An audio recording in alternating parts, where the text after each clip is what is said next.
Bonjour les amis, j'espère que vous allez bien. Voilà, je suis vraiment content de vous retrouver. Je voudrais vous demander quelque chose. Est-ce que vous connaissez la différence entre Marco Polo et Christophe Colomb? Suspense. Donc les deux sont des navigateurs. Alors vous allez me dire, Marco Polo, c'est pas tellement un navigateur fluvial, mais il a emprunté une route qui s'appelle la route de la soie. Et la route, c'est une notion assez importante quand on veut naviguer dans flotteur. Et la navigation dans Flutter, ça permet tout simplement de passer d'un écran à l'autre et de revenir en arrière. Alors dans cette vidéo, on va voir comment on peut faire avec Flutter pour afficher les écrans et puis revenir en arrière avec le bouton précédent et voir comment ça se passe au niveau du PC. Voilà. Comme d'habitude, les petits pouces, ça me fait vraiment plaisir. Et puis vous pouvez vous abonner à la chaîne. Vous pouvez également vous abonner à la newsletter, je vous mets les liens en bas. Et puis suivre ce défi sur la page de mon blog où je recense tous les éléments, tous les liens que j'ai découverts, que j'ai appris pendant ce défi. Voilà. Comme d'habitude, vous avez gratuitement à disposition mon livre qui s'appelle Guide d'un ami pour démarrer une carrière de développeur en 6 étapes. C'est gratuit, alors n'hésitez pas à me faire un retour, ça me ferait vraiment plaisir. Voilà. On va passer sur la partie maintenant dessin. Voilà, je vais vous expliquer quelques petites notions sur les routes, sur l'informatique, comment ça fonctionne de manière générale et comment ça s'applique dans Flutter et dans mon projet 30 jours. C'est parti! Tout d'abord, pour parler de quelque chose que tout le monde connaît, je vais parler pas forcément de Flutter, mais des navigateurs Internet. Quand vous êtes sur Internet, vous avez votre navigateur Internet et vous avez vos boutons précédents et suivants. Et grâce à ça, vous pouvez naviguer en fonction de l'URL que vous allez taper ici. Vous avez tapé ici. Vous pouvez revenir en arrière dans l'historique des pages. Et ici, c'est justement la notion de page, page Internet, voilà, comme tout le monde l'appelle. Dans Flutter, c'est un petit peu différent. Ces pages, c'est la même notion, sauf que ça s'appelle des routes. C'est pour ça que je faisais une référence à la route de la soie. Donc, la correspondance avec Flutter, c'est la notion de route.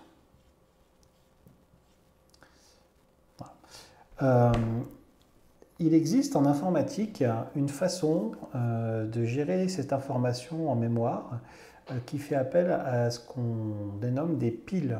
Alors, des piles ou des fils. Alors, je vais vous expliquer en quelques mots ce qu'est une pile.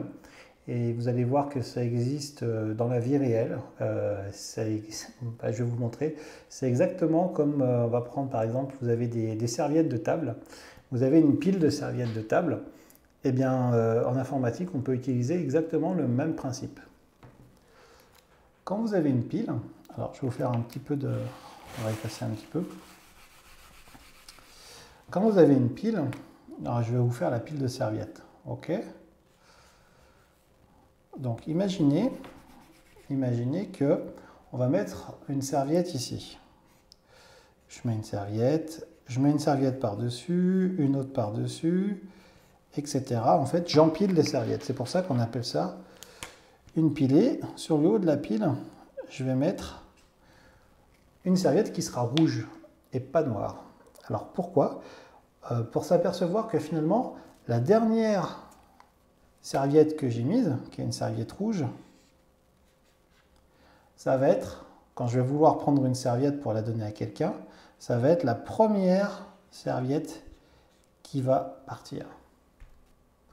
Donc ça veut dire que la première serviette, la première entrée, première serviette qui est rentrée, c'est la première serviette qui est sortie. Donc il suffit de transposer ces termes en anglais et on a first in, pardon, excusez-moi, last, la dernière entrée, c'est la première sortie.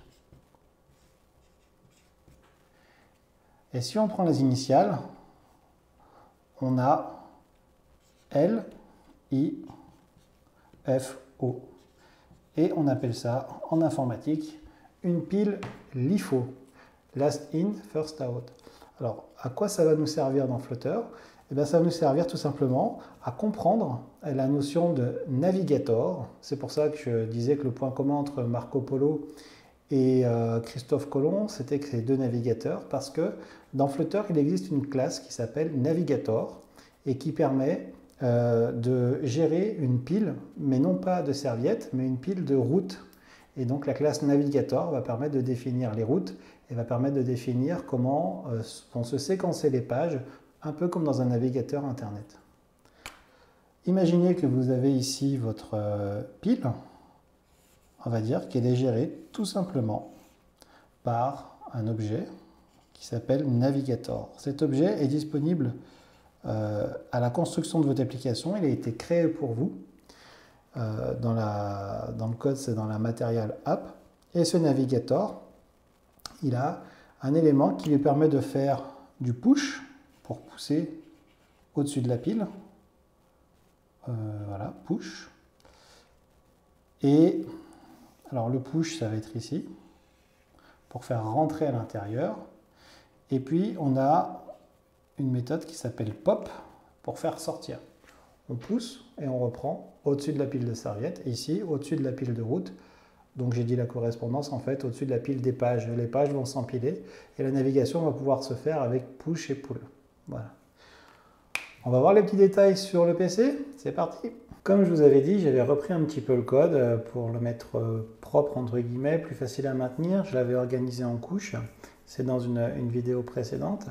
Et j'ai renommé certains éléments. Et ce que j'ai pris comme norme, parce que je trouvais ça plus parlant que des routes, c'est d'utiliser des noms de fichiers avec le nom à la fin qui s'appelle page pour pouvoir facilement retrouver dans le code source les fichiers qui correspondent à des écrans. Et en fait, qui correspondent à des widgets. Je vous montre ça tout de suite. Si on part, alors je vais zoomer, mais si on retourne dans l'environnement de développement, je vous remets la petite loupe, hop, ici en bas à droite.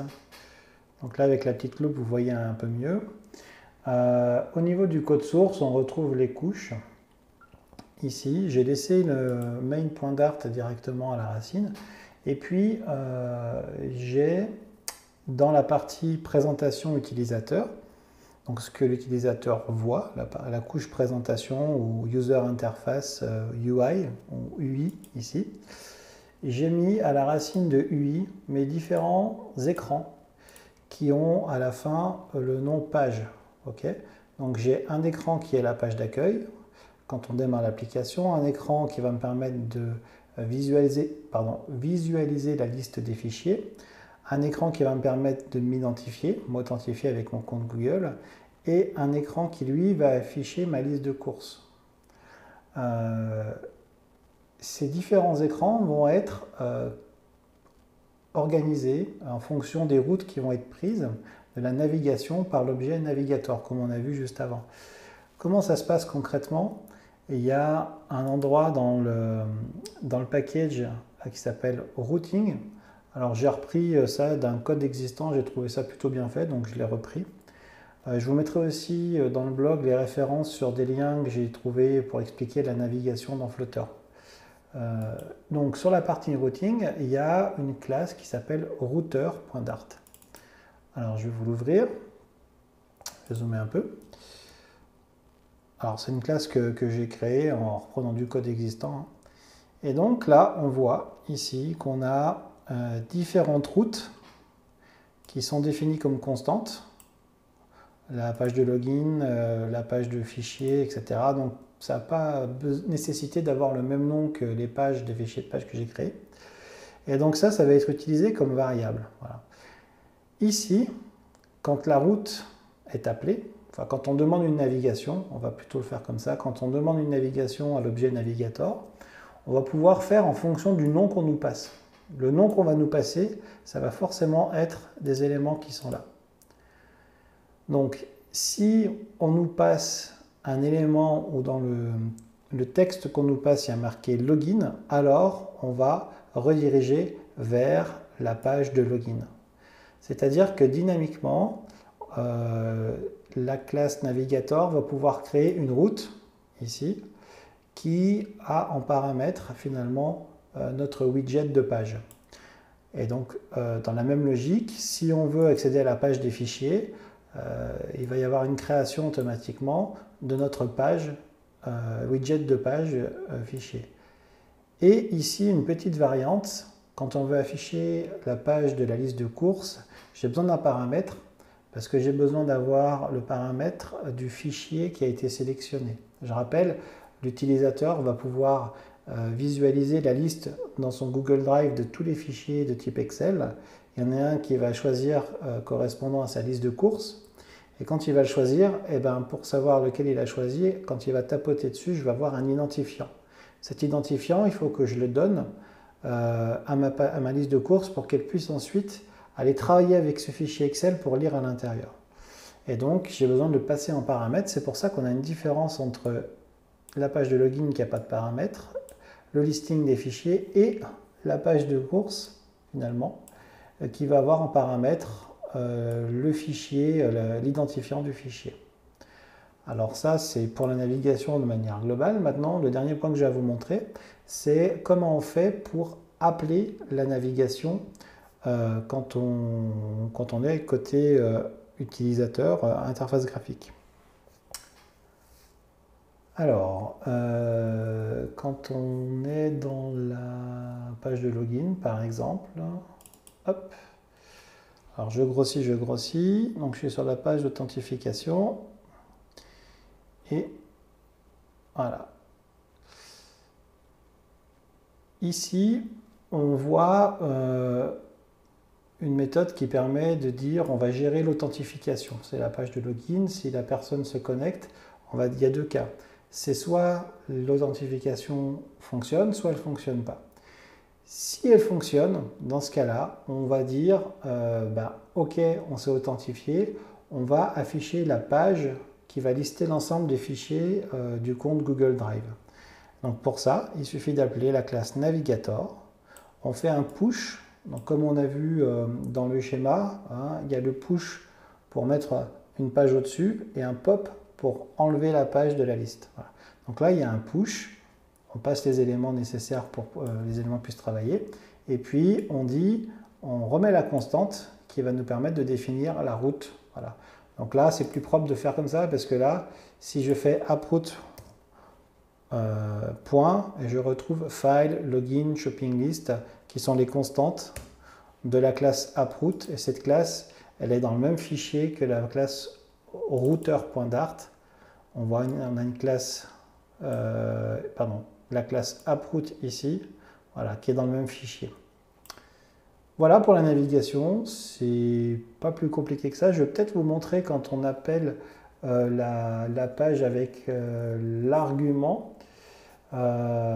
C'est dans la page de fichier parce que la personne elle a sélectionné le fichier de course sur lequel elle veut travailler. Et alors juste le temps de vous retrouver tout ça. Donc voilà un exemple ici. Alors je ne rentre pas dans le détail, hein, c'est un peu obscur, vous verrez à l'affichage de l'application. Mais ici il y a une utilisation, alors je rezoome un peu plus, hein, c'est vraiment important. Voilà, il y a une utilisation de la classe Navigator, on a un push, et on voit qu'on a le contexte, on voit qu'on a la route, mais on a également les arguments ici. Et l'argument, args, il vient juste au-dessus, et il est défini avec l'identifiant qui a été sélectionné en tapotant par l'utilisateur. Donc voilà, volontairement, je ne vous montre pas graphiquement ce que ça donne, parce que j'ai vraiment bien avancé dans le défi, vous vous en doutez. Dans la prochaine vidéo, alors normalement, si je ne dis pas de bêtises, on va la faire comme ça, eh bien, on verra ce que ça donne en complet, parce qu'on va pouvoir faire le lien entre ce fameux fichier Excel et les widgets visuels qui permettent d'afficher ce qu'on a dans le fichier Excel. Voilà, alors je vous remercie de m'avoir suivi jusque-là. À très vite pour la prochaine vidéo. Vous pouvez, comme d'habitude, vous abonner à la chaîne. Voilà, ça me fait vraiment plaisir. Alors oui, j'ai vu dans la vidéo. Donc, vous pouvez vous abonner à la chaîne. Vous pouvez vous abonner à la mailing list. Voilà. Et puis, vous pouvez toujours télécharger mon guide, un guide d'un ami pour démarrer une carrière de développeur en 6 étapes. Voilà. En avant, c'est parti. Ciao, merci.